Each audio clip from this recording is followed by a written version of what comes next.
নিজের দুঃখের কথাও কাউকে বললেন না, সুখের কথাও কাউকে বললেন না। কথাটা একটু শুনতে আপনার কাছে অন্যরকম লাগলেও একটু ভিতরে গেলে আপনি নিজেই বুঝতে পারবেন। আপনি নিজের মনের দুঃখ কষ্ট সহ্য করতে না পেরে হালকা করার জন্য যাকে বলছেন, মনে রাখবেন আপনি তার কাছে কিন্তু কোনো না কোনো ভাবে একটু ছোট হয়ে যাচ্ছেন।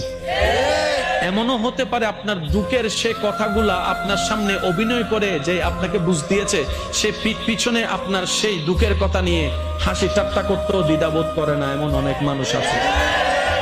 আপনি যাকে দুঃখের কথা বলে মনকে হালকা করার চেষ্টা করছেন, আপনার দুঃখের কথার সে দুঃখটা সে বুঝবে না, কারণ তার সাথে তো সেটা ঘটেনি।